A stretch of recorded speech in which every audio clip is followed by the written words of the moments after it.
party needs to start now. Bonjour tout le monde, ça va bien? All right, bonjour tout le monde, vous allez bien? Woo! I don't know if you've heard, but we're going back to the moon. The moon! So this is quite an exciting moment today, but this is really about ambition. This is about possibilities. This is about inspiring the next generation. I mean, some of us are old enough to have been of the Apollo era where we were looking what was going on. But this time, Canada is going to be making history with our American friends. We're going to be going to the moon again, and we're going to do that together because, as President Biden said, Canada and the United States can do big things because they're doing them together. And I cannot be more proud to introduce a number of people we're going to have on stage today. Je veux vraiment vous dire qu'aujourd'hui, on était avec les astronautes. Aujourd'hui, on a vu la nouvelle génération. Plusieurs de notre génération ont connu les missions Apollo. Mais là, maintenant, c'est notre devoir, c'est notre mission d'inspirer la nouvelle génération, qui sera la génération Artemis, qui sera avec nous. Je peux vous dire qu'on a rencontré plusieurs d'astronautes futurs. Je peux dire ça à Lisa Campbell. We've done well on recruiting today, I think, because a number of students were with us, and there's no better than the astronaut to inspire them. So listen, there are going to be a number of people on stage. Let me first introduce the president of the Canadian Space Agency, Madame Lisa Campbell, which deserves a big round of applause. An outstanding leader. Everyone in the space industry around the world knows who Lisa is. She's been doing amazing work. And I would say working together is a real privilege. Now let me introduce someone that I can call my friend by now because we share the stage in Houston, Bill. You were nice enough to put all these big Canadian flags. The NASA Administrator, ladies and gentlemen, Bill Nelson, which is with us today. And it's a big moment to have the NASA Administrator because I can tell you there was a bit of energy in Houston, you may have seen when we were on stage together. And I must say, to be together now in Canada, sir, it's a real privilege to have you with us. Nous avons aussi des panélistes exceptionnels qui vont être avec nous aujourd'hui. The ones that you want to see, the one that you want to hear about, the one that are going to inspire a generation. But let me start first with the person. It's not by chance that we're going to the moon. It's because there was a vision that we put together. And that vision comes from one person, and it's the Prime Minister of Canada. Ladies and gentlemen, the Prime Minister of Canada, the Right Honorable Justin Trudeau. Prime Minister, we're back here.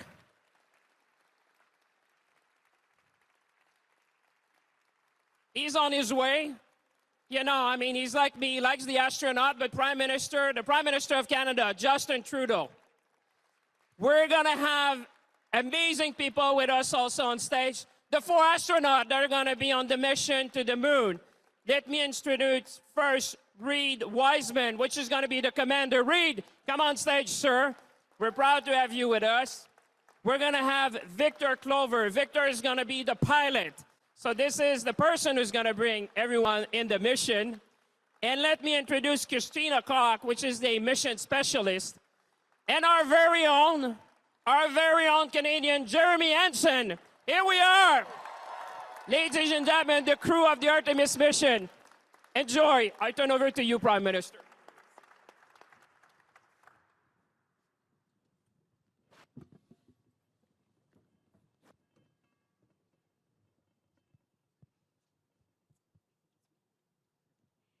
Thank you so much, Minister Champagne. Monsieur le Premier Ministre, Administrator Nelson, it is an honor to have you here with us today and to welcome the Artemis II crew to Canada. Le Canada est fier d'avoir un programme d'exploration de la Lune et de participer au programme Artemis, qui constitue le prochain pas de géant pour l'humanité.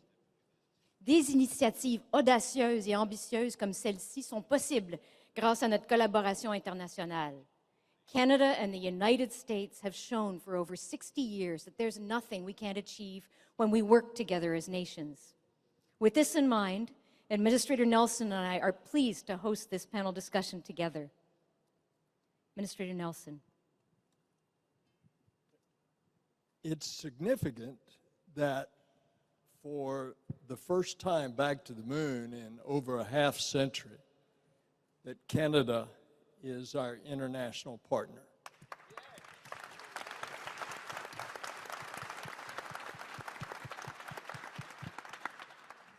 Of the American crew, you see a sprinkling of America.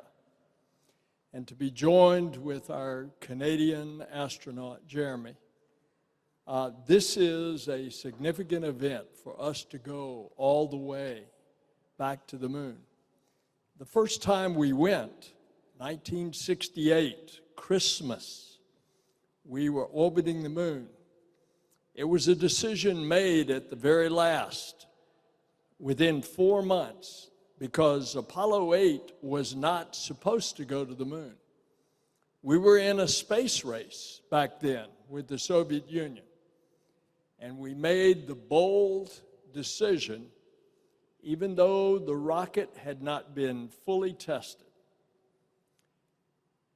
It was successful, and you know the result. But now, 50 years later, we go back, and I can tell you that rocket is fully tested. And that rocket was very successful. And so for the first time, we're going to put the crew on.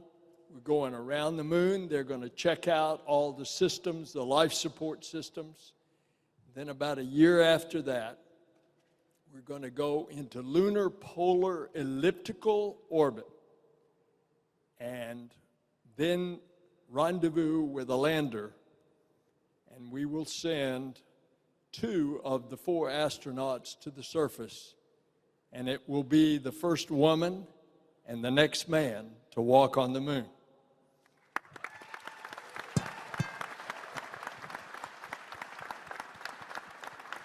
So,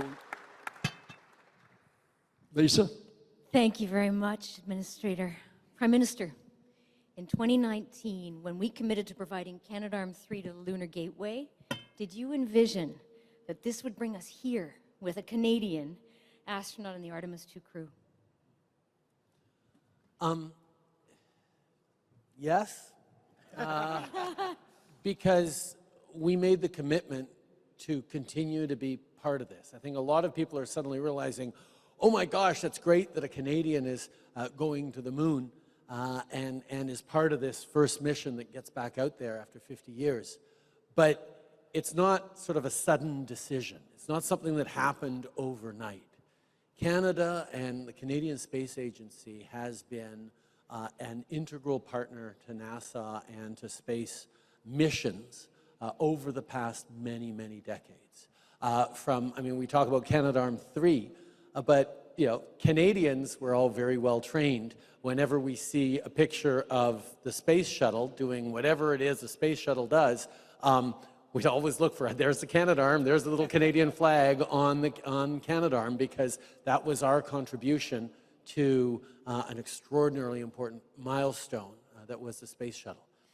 And then on the International Space Station, Canadarm2, which is up there right now, is an integral part of not just assembling, but operating, repairing, continuing the work that it's doing. So as we talked about the Lunar Gateway, it was absolutely logical that we be saying, yeah, Canada is going to be there with our robotics, with our robotic arm, with Canadarm3, with the extra twist that we're going to rely on AI because of the distance in terms of controlling. There's going to have to be a smarter Canadarm to do that, but Canada's a world leader in AI as well. So knowing that we are a really important key part of a much larger space program is a decision that successive generations of Canadian astronauts and space agencies and governments have taken.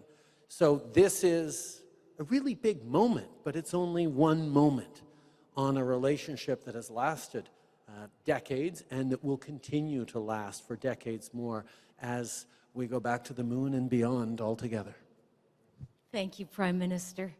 Jeremy, dear colleague, you will mark history by becoming the first Canadian to travel to the moon. How does it make you feel? Have you figured out an answer to that question?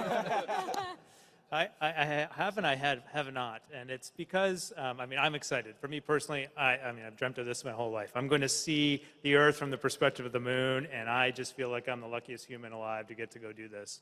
But the bigger sentiment that I have, especially when I look at the faces in this audience, because I know a lot of you, and there's some that I haven't, but I also know that you've made significant contributions. It's like you were just saying, Prime Minister, this didn't happen this year or last year. It happened over decades. It's visionary, bold, brave Canadians, step by step, bringing us to this moment.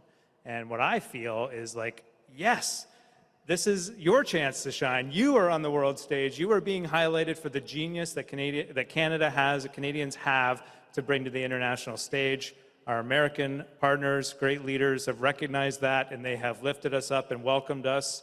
It's just truly put us in a position where we can spread our wings and soar all the way to the moon and onto Mars. And that's the sentiment of what I have been feeling since the announcement on April 3rd. It's immense Canadian pride and pride in the leadership, the global mindset leadership, that we can do big, bold things together.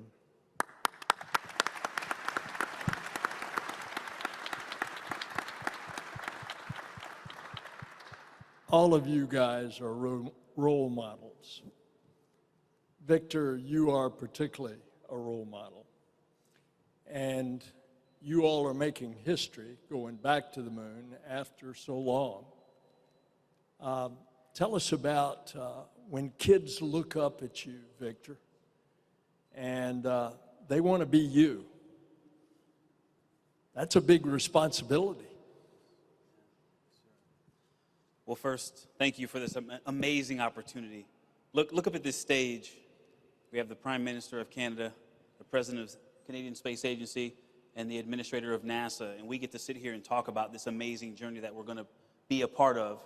And I hope that kids can focus on the moment and not the men and women that are the Artemis II crew. This is a journey and a relationship that had a lot of challenging things to overcome in the past, but it also has this bright and glorious future. It's going to continue.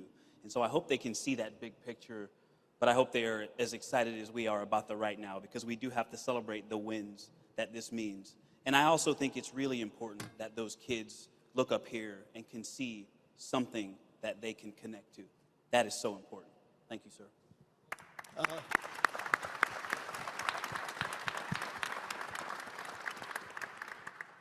Reid, you're the commander. You're responsible. You're accountable. How do you keep all these folks in line? I think they keep me in line. I think that's the way this works. I'm flying into space with the greatest that we have. We've got Jeremy, Christina, Victor. There's loads of experience. These are amazing people. But when we look to launch, we'll go through training flows, NASA, and we'll make sure that we're 100% ready. Lockheed Martin, Boeing, everybody will make sure we are ready to go. European Service Module built by Airbus, they'll make sure they're ready to go. But the thing that we have to do is make sure that we're ready to go, and that means fostering a relationship with everyone that has helped us get there, with mission control, with the contractors, and most importantly, with our families. Making sure that we are all together on this mission. It is all of us, and we are going. Lisa, it's over to you. Thank you, Administrator. Christina, you hold the record for the longest single space flight by a woman with a total of 328 days in space. How will you approach this new adventure, and how do you think Artemis II will be remembered by future generations? Well, thank you for that. It's such an honor to be here. Like Victor said, looking around this museum, what a testament to what we can do when we come together to do great things. You know, I approach this mission the way that we've been talking about as a crew, which is it's all about us enabling and making great the next missions that are coming after us. This is just the beginning of a long relay race, a sprint that's also a marathon when you put it all together. We're going to be going back to the moon, landing on it, staying sustainably, responsibly, taking what we learned there and exploring on to Mars. And being a part of that is just incredible. But you know, there are some metaphors from my time in space. When people used to ask me about the record, there were a couple things that I always used to remind myself of and said about it. One was, it's not how many days you have, it's what you do with each of those days. And in this case, we have 10 days to complete that mission that I just talked about. we're going to have to bring our best to every single day. They're going to be days full of communicating what we're seeing to the ground and remembering that mission. And the second thing I used to say about the record was my biggest hope for it is that it's exceeded as soon as possible, because that means we're continuing to push the frontiers and the boundaries. And again, it's a metaphor for how I approach this mission. I can't wait for it to be eclipsed by landing on the moon, by building bases there and going on to Mars. And then the legacy of the mission. You know, we've been thinking about this as a crew, our own crew legacy, but I'm hardly qualified to talk about the mission's legacy. It really belongs to all of you, to the teams that we're a part of. But if I had to guess, and I think this resonates with everyone, I think it's pretty clear that it's going to be remembered for being international, for being a partnership. The people that saw the Apollo years couldn't even imagine this moment. And now the Artemis generation will think and know that this is how we do exploration. We do it together.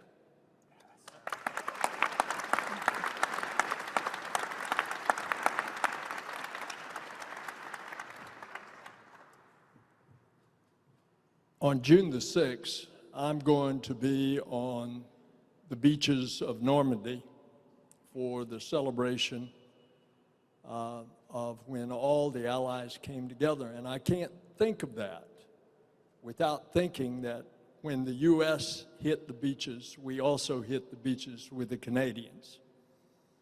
And how we have been fast friends and allies over the years.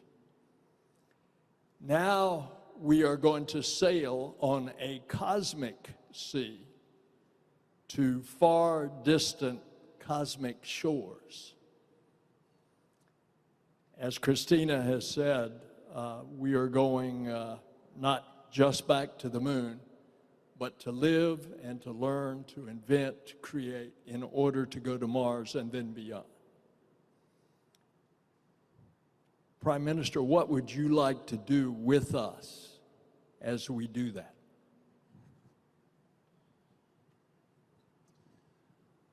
We live in a challenging time right now. The realities of climate change, of pandemics we all just went through, that dealing with war returning to Europe, dealing with all sorts of different upheavals around the world, are rightly a source of real anxiety for a whole bunch of people wondering where the future is going. And woven through that is everywhere the idea, well, you know what, in difficult times, you got to look out for number one. You got to look out for yourself, because if you're not taking care of yourself, maybe nobody else will. And that's a natural human tendency, but we know that it is likely to drive us all into the ditch if we all only focus on ourselves. And the symbol, not just of Canada and the United States working together on this one big thing, but on all the countries working together as they are. I mean, as Bill and I were talking earlier, in space is, despite all the tensions on Earth, one of the places where Russia remains a reasonably solid interlocutor and partner. That's a reminder that there are bigger things than what we are dealing with, as important as the things we are dealing with here on Earth. And even you talked about the space race. The idea of a space race has a winner, and therefore some also-rans as well. And I think the legacy that we're starting here with Artemis II is no longer about the idea of a race with winners and people who come second and third. It's understanding that where we're going and where we need to go as people only happens if we're doing it together. And I think of all the different countries in the world, of all the different relationships between countries in the world, perhaps the strongest friendship out there is between Canada and the United States, and that we be setting the tone for doing this, something that hasn't been done in 50 years, and that we choose to be doing this together. I mean, for those of you who remember the late 60s and that moment when Neil Armstrong stepped onto the earth and how I wasn't there, you all watched it on grainy TVs. What generations are now, 50 years later, think about the advances in technology, the fact that the iPhones in our pockets have more computing power than anything that ever went to the moon 50 years ago. The way this mission is going to be able to pull people together and have them dream about an amazing future and have integral in that dream the idea that we do it with others who are different, who are from different countries in different places, but it's something we do together. That's the path to solution we need to be building for everything around the world. And the fact that we get to start this, or do this together as this first step back to the moon, knowing that there will be so many more steps to come that we're going to remain steadfast on, is just unbelievably optimistic. And I can't do this without thinking of my kids, who one of them may be sitting on a stage like this in a blue suit one day, and I'd be incredibly proud. The number of kids who will dream of doing big things like this is going to do some really, really good things to the way people are thinking about the challenges we're facing right now.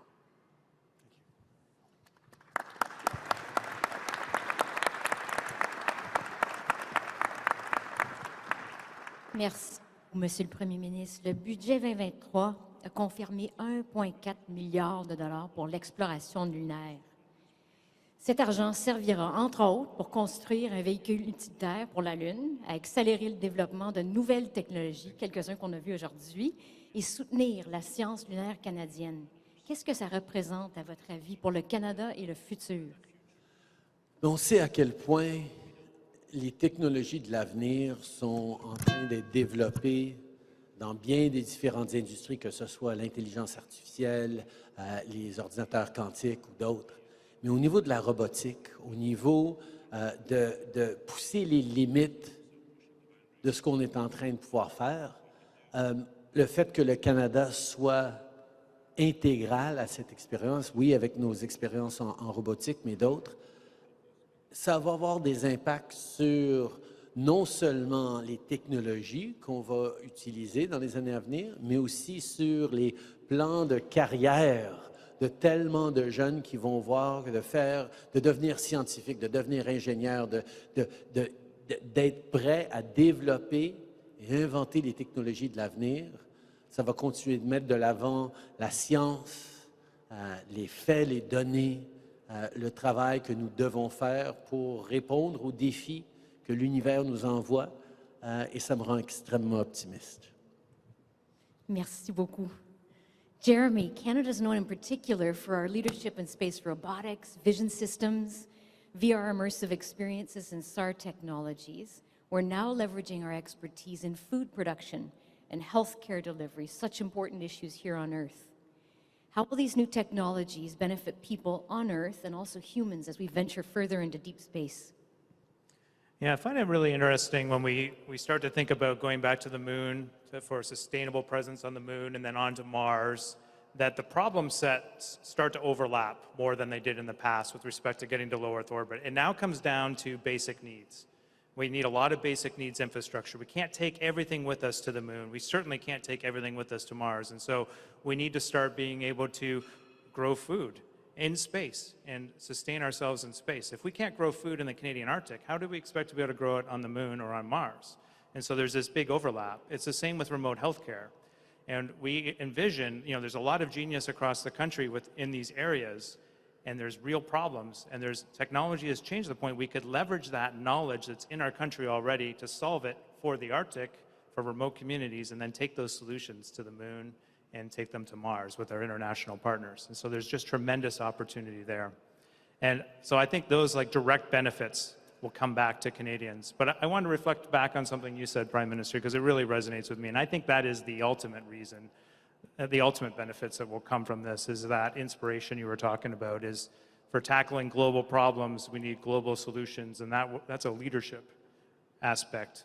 And we're setting an example here in space, like you were saying, about demonstrating, my children are sitting in the audience, for young Canadians, we're demonstrating we really could all row in the same direction and tackle these big problems. We're giving you a very visible example of that in the space program today. And you talked about something else, Prime Minister, earlier that really resonated with me, and that is science and the importance of showing humanity how we need to be on the same page with respect to scientific fact. Not that we don't have more to learn. We haven't figured it all out yet. We're going to have to change our minds. We're going to have to learn and adapt and constantly be growing and evolving our thoughts on things. But space demonstrates that importance of science. Space is not going to solve climate change for us, but it is a pillar of the solution. It can give us the data. If you want to take the heartbeat of the planet, the best place to take it from is space. And recently, Administrator NASA and CSA have partnered again in that area, bringing real facts back to the planet, a set of facts that we can all agree on. And so space will play an important role in fighting climate change and helping us with climate adaptation. We could go on for hours with respect to the benefits back to Canadians, but the important point is, and you said this earlier, we're just going to keep going, and we're just going to keep innovating with the minds that are in this audience, and just imagine the things we'll do.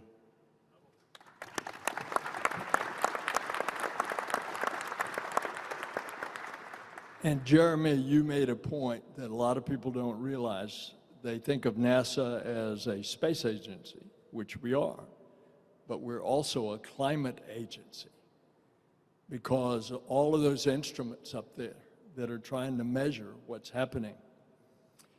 Well, back to space, we're going to, on Artemis II, we're going to take up the first component of a lunar mini space station.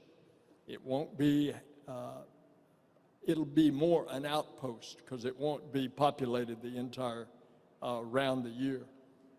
But Canada is not only going to participate with us with a Canadian arm that we looked at right over on the other side of this building, and it will be integral to the operation of Gateway, which is the name of the lunar space station. Canada will also participate with us on Gateway.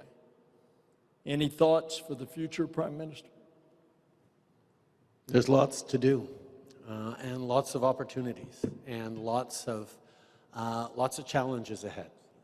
We have all these great plans mapped out for the coming years, but events are going to come by, and we're going to have to adjust and make sure that we're really committed to this. But that's, I think you've seen it, in talking about this and the response that people are getting to this fact that we're going back to the moon, and we're doing it together, and we're building this future this way, is really exciting. And Canada, as we have for decades, will be an integral part of the journey forward for NASA and for all of us. The guys were asking me earlier why Canadians, and Canadian astronauts and Canadian engineers are so integral to NASA, and why we've always done well as a small but mighty component in so many of the space programs. And I shrugged and I said, obvious, winter. What do you mean, winter? Every Canadian scientist and engineer, no matter what kind of instrument you're building or whatever it is you're doing, knows that a few months away, it's going to have to operate in some of the harshest environments available, imaginable. So Canadian engineers and scientists build in, as part of our DNA, nothing against scientists from Florida who, but we know winter is always on its way, and we're going to have to make sure that we're thriving through it and still performing through some very harsh conditions. So it's not something Canadian scientists have to learn or deliberately think about. We just know it's coming. And that mindset of building in redundancies has always been a characteristic of Canadian engineering and science, combined with the fact that winter means that no matter how tough you are, how strong you are, every now and then you're going to need help from a neighbor or a friend, whether it's boosting your car, whether it's making it through a long winter snowstorm in the countryside or wherever. And that sense of teamwork, of leaning on each other and preparing for the harshest conditions imaginable means that Canadians will always have a role to play, and Bill, we will always be there to play that role alongside the extraordinary folks of NASA.